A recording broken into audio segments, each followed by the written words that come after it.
새로운 한 주도 진리의 주님의 말씀으로 인하여서 자유함을 누리는, 풍성함을 누리는 그런 한 주가 되기를 축복합니다. 오늘 본문은 예레미야 52장입니다. 시드기야가 왕이 되었을 때에 그는 21살이었다. 그는 예루살렘에서 11해 동안 다스렸다. 그의 어머니 하무달은 림나 출신으로 예레미야의 딸이다. 그는 여호야김이 하였던 것과 똑같이 주님께서 보시기에 악한 일을 하였다. 예루살렘과 유다가 주님을 그토록 진노하시게 하였기 때문에 주님께서는 마침내 그들을 주님 앞에서 쫓아내셨다. 시드기야가 바빌로니아 왕에게 반기를 들었으므로 시드기야 왕 제9년 열째 달 10일에 바빌로니아 왕 느부갓네살이 그의 모든 군대를 거느리고 예루살렘을 치러 올라와서 도성을 포위하고 도성 안을 공격하려고 성벽 바깥 사방에 흙 언덕을 쌓았다. 그리하여 이 도성은 시드기야 왕 제11년까지 포위되어 있었다. 그해 넷째 달 9일이 되었을 때에 도성 안의 기근이 심해져서 그 땅 백성이 먹을 양식이 다 떨어지고 말았다. 드디어 성벽이 뚫리니 이것을 본 왕은 바빌로니아 군대가 도성을 포위하고 있는데도 밤을 틈타서 모든 군사를 거느리고 왕의 정원 근처 두 성벽을 잇는 통로를 지나 도성 바깥으로 빠져나와 아라바 쪽으로 도망하였다. 그러나 바빌로니아 군대가 시드기야 왕을 추격하여 여리고 평원에서 그를 사로잡으니 시드기야의 군사들은 모두 그를 버리고 흩어졌다. 바빌로니아 군대가 시드기야 왕을 체포해서 하맛 땅의 리블라에 있는 바빌로니아 왕에게 끌고 가니 그가 시드기야를 신문하고 또 바빌로니아 왕은 시드기야의 아들들을 그가 보는 앞에서 처형하고 역시 리블라에서 유다의 고관들도 모두 처형하였다. 그리고 바빌로니아 왕은 시드기야의 두 눈을 뺀 다음에 쇠사슬로 묶어서 바빌론으로 끌고 가서 그가 죽는 날까지 감옥에 가두어 두었다.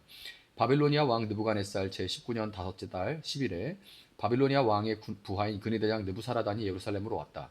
그는 주님의 성전과 왕궁과 예루살렘의 모든 건물 곧 큰 건물은 모두 불태워 버렸다. 근위 대장이 지휘하는 바빌로니아의 모든 군대가 예루살렘의 사면 성벽을 모두 헐어버렸다. 그는 대장 느부사라단은 백성 가운데서 가장 가난한 사람들과 도성 안에 남은 나머지 사람들과 바빌로니아 왕에게 투항한 사람들과 나머지 기술자들을 모두 포로로 잡아갔다. 그러나 그네 대장 느부사라단은 그 땅에서 가장 가난한 백성 가운데 일부를 남겨두어서 포도원을 가꾸고 농사를 짓게 하였다. 바빌로니아 군대는 주님의 성전에 있는 노쇠 기둥과 받침대 또 주님의 성전에 있는 놋바다를 부수어서 모든 노쇠를 바빌론으로 가져갔다. 또 솥과 부삽과 부집개와 대야와 향접시와 제사를 드릴 때 쓰는 노쇠 기구를 모두 가져갔다. 그네 대장은 잔과 화로와 대야와 솥과 등잔대와 향접시와 부어드리는 제사 때 쓰는 잔을 모두 가져갔다. 금으로 만든 것은 금이라고 하여 가져갔고 은으로 만든 것은 은이라고 하여 가져갔다. 솔로몬 왕이 주님의 성전에 만들어 놓은 노쇠로 만든 두 기둥과 놋바다 하나와 놋 받침대 밑에 있는 노쇠로 만든 소 모형 12를 모두 가져갔다. 그가 가져간 이 모든 기구의 노쇠는 그 무게를 달아볼 수 없을 정도로 많았다. 기둥 한 개의 높이는 18자이고 둘레가 12자이고 기둥 속은 비었지만 노쇠 두께는 손가락 4개의 너비이다. 그 위에는 노쇠로 된 기둥머리가 있고 각 기둥머리의 높이는 5자이다. 그리고 노쇠로 된 기둥머리 위 사방에는 그물과 석류 모양의 장식이 얹혀 있다. 다른 기둥도 석류 모양을 하고 있어서 똑같이 장식되어 있다. 그물의 사방으로 매달린 석류는 모두 100개인데 밖에서 보이는 것은 96개이다. 근위 대장은 대제사장 스라야와 부제사장 스바냐와 3명의 성전 문지기를 체포하였다. 이 밖에도 그가 도성 안에서 체포한 사람은 군대를 통솔한 내시 한 사람과 도성 안에 그대로 남은 왕의 시종 7사람과 그 땅의 백성을 군인으로 징집하는 권한을 가진 군대 참모장과 도성 안에 남은 그 땅의 백성 60명이다. 근위 대장 느부사라단은 그들을 체포하여 리블라에 머물고 있는 바빌로니아 왕에게 데리고 갔다. 바빌로니아 왕은 하맛 땅 리블라에서 그들을 처형하였다. 이렇게 유다 사람은 포로가 되어서 그들의 땅에서 쫓겨났다. 느부갓네살이 포로로 끌고 간 유다 백성의 수는 이러하다. 그의 통치 제7년에는 3023명이었다. 느부갓네살의 통치 제18년에는 예루살렘에서 832명을 포로로 잡아갔다. 느부갓네살의 통치 제23년에는 근위 대장 느부사라단이 유다 사람 745명을 포로로 잡아갔다. 잡혀간 포로의 수는 모두 4600명이다. 유다 왕 여호야긴이 포로로 잡혀간 지 37해가 되는 해, 곧 바빌로니아 왕 에빌무로닥이 왕위에 오른 그해 12째 달 25일에 그가 유다 왕 여호야긴에게 특사를 베풀어서 그를 옥에서 석방하였다. 그는 여호야긴에게 친절하게 대접하여 주면서 그와 함께 바빌로니아에 있는 다른 왕들의 자리보다 더 높은 자리를 그에게 주었다. 그래서 여호야긴은 죄수복을 벗고 남은 생애 동안 늘 왕과 한 상에서 먹었다. 여호야긴의 생계비는 그가 죽을 때까지 매일 일정하게 그의 일생 동안 끊이지 않고 바빌로니아 왕이 그에게 대주었다. 아멘.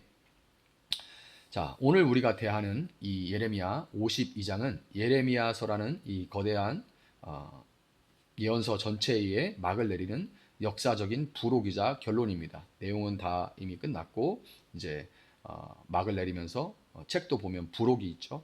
부록이고 또 결론에 해당합니다. 1장부터 51장까지 선포되었던 모든 심판의 예언이 관념적인 것이나 아니면 그냥 말로만 하는 그런 경고에 그치지 않고 실제적으로 역사 속에서 어떻게 엄중하게 성취되었는지를 생생하게 52장에서 지금 보여주고 있어요. 본문 10절과 11절은 유다의 왕 시드기야의 참혹한 종말을 기록합니다. 바빌론 왕은 시드기야가 보는 앞에서 그 아들들을 죽이고 시드기야의 두 눈을 뽑은 채 사슬로 메어서 끌고 바빌론으로 데려갔습니다. 그리고 죽는 날까지 눈이 뽑힌 채로 감옥에서 그렇게 살다가 죽었어야 돼요. 사실 고대 전쟁사에서 한 나라가 비록 망한다고 할지라도 민심을 수습하고 피정복지를 그냥 뭐 허벌판으로 그냥 둘 수는 없잖아요. 그러니까 거기 사람들을 남겨놓고 그들이 이제 정복자인 그 나라와 왕에게 충성할 수 있도록 그 땅을 안정적으로 통치하기 위해서 패전국 왕에게 이토록 잔인하게 민심이 다 이반될 만큼 이토록 잔인하게 대하는 경우는 굉장히 드뭅니다. 그러나 시드기야가 이렇게 비참한 신세가 된 결정적인 이유가 있어요. 시드기야는 비록 본래 바빌론 왕에 의해서 세워진 유다의 왕이었습니다. 그러니까 이미 나라는 공식적으로 망한 상태였고 시드기야는 바빌론이 총독처럼 그냥 왕으로 세워놓은 그런 사람이었어요. 시드기야를 뽑아서 네가 이제 이 유다 땅을 다스리는 왕해. 그러나 너는 봉건 왕이야. 바빌론이 임명한 왕의 밑에 있는 봉건 왕이야. 봉건 지주와도 같아라고 임명해 놓은 거예요. 한 나라의 왕이기 전에 바빌론 왕의 신하로서 제가 충성하겠습니다 하고 충성 맹세를 한 상태였어요. 그러나 이 시드기야는 하나님의 말씀도 거역했고 그 전에 예레미야가 숱하게 이야기했던 하나님 말씀도 거역했고 자신을 세워준 바빌론 왕마저 배신하면서 결국에는 뭘 하려고 그렇게 했나? 이집트를 의지하기 위해서 그렇게 했던 겁니다. 그 배신의 대가는 참혹했어요. 이 사건은 단순히 정치적 배신에 대한 보복을 넘어서 하나님과의 언약을 저버리고 세상의 힘을 의지하려 했던 인간의 결말이 얼마나 처참한지를 보여주는 영적인 거울입니다. 그렇게 해서 이집트만 붙잡으면 살 수 있다고 했던 게 시드기야입니다. 그 결과가 어떤지를 보여주고 있는 거예요. 이어지는 17절부터 23절까지는 솔로몬 성전에 화려했던 기둥들이 철저하게 파괴되고 약탈당하는 장면이 나옵니다. 성경은 갈대아 사람들이 성전의 두 놋 기둥과 받침들과 놋 바다를 깨뜨려 그 놋을 바빌론으로 가져갔다라고 세세하게 기록을 하고 있어요. 이 기둥들은 우리가 잘 알죠. 열왕기상 7장 21절에 등장하는 솔로몬 성전의 그 화려한 솔로몬 성전의 상징 바로 야긴과 보아스였습니다. 야긴이라는 것은 그가 세우실 것이다. 그가 누구예요? 하나님이죠. 하나님이 세우실 것이다 라는 뜻이고 보아스는 그에게 능력이 있다라는 뜻입니다. 이 기둥들은 성전 앞에 딱 서 있으면서 하나님의 능력이 이 성전을 그리고 성전으로 대표되는 이스라엘을 영원히 붙드실 것입니다 라는 신앙 고백을 상징하는 게 이 기둥들입니다. 그러나 유다 백성들이 하나님을 버리고 우상을 숭배했을 때 그들이 그토록 자랑하고 의지하던 성전의 두 기둥은 허무하게 무너져서 값싼 청동 덩어리로 전락하고 말았습니다. 인간의 손으로 지은 화려한 건물과 종교적인 형식은 결국 무너질 수밖에 없다는 것을 보여주고 있는 것이죠. 하나님은 마음이 떠나버린 껍데기뿐인 예배 처소를 가차없이 허물어 버렸습니다. 눈에 보이는 기둥이 우리를 지켜주는 게 아니에요.